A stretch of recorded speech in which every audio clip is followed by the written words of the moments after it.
What's up, fight fans? This is Kurt DeVille with Counterpunch Boxing News, and I have some new news concerning Terence, Bud Crawford, Bob Arum, and Shawn Showtime Porter. Exclusively, the purse bids have been delayed as Bob Arum sets Crawford-Porter target date. There will be no purse bid drama on Thursday. The WBO had scheduled a purse bid for 9 a.m. Eastern at the sanctioning body's offices in San Juan, Puerto Rico, to determine the promotional rights to a much-anticipated fight between welterweight titleist Terence Crawford and former two-time title holder and good Crawford friend Shawn Porter.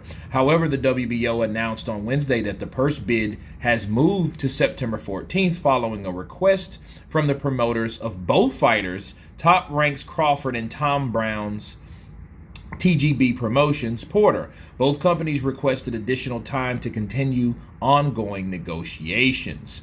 Bob Arum, while the sides had discussed a deal, there had been no serious negotiations to this point. However, Top Rank Chairman Bob Arum told World Boxing News on Wednesday that it now appears as though they will get serious about trying to make a deal rather than going to a purse bid, which would open the fight to bidding from any WBO registered promoter.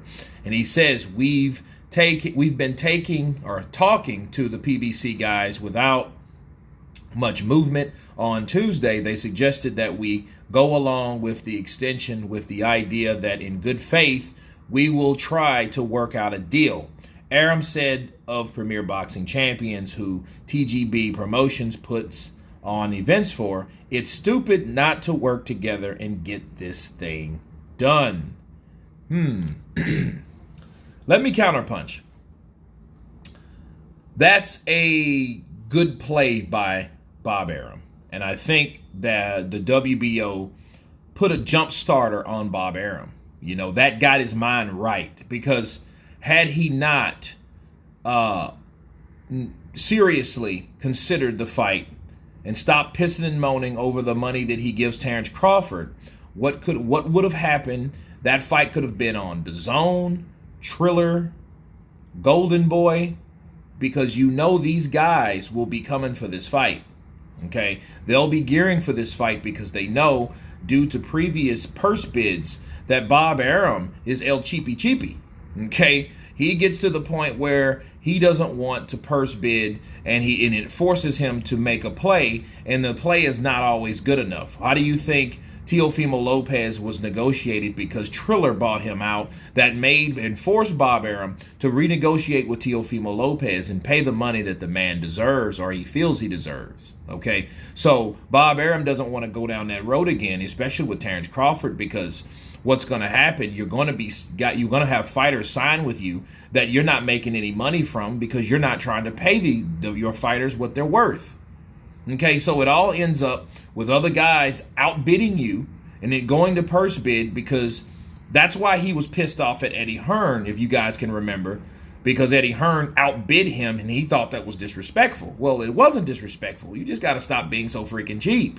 Okay? You have to understand that these young promoters, these ambitious companies and networks wants the rights to this fight, and it's only right. That's why the sanctioning bodies did do a good job on the WBO, and I have to take my hat off for them, because you would have guys like Bob Arum saying that he's spending too much money because he decided to create a contract for his fighter Terence Crawford and pay this man $3 to $4 million guaranteed per fight. Now he's complaining about it, but now he has to pay Terence Crawford anyway. But he knows if he doesn't do this right, that fight could be somewhere else, and I'm not talking about Top Rank. Okay, so it's good, but also Tom Brown wanted more time, and I think since those guys over there with Premier Boxing Champions are so tribal, they also got their mind right. So likewise for them as well, because they are notorious for not really making fights with other outside promotional companies and promoters, okay? And this also gets their mind right, gets them a nice wake-up call And with the WBO, was like, listen, I don't give a shit who you guys are, what you guys are accustomed to. You guys either make this fight in good faith, or we're going to take it in our own hands and let other people bid for it. It makes no difference to us because we're getting paid sanctioning fees. So again, I think it's a good idea, and hopefully they can, and then it gives them a little time that gets their WBO foots off their neck to make this fight. So I think it's a good idea. Anyway, you guys tell me what you think of the purse bid being pushed back to the 13th. Of course, please subscribe. And you guys been counterpunching. Or sorry, the 14th. Peace.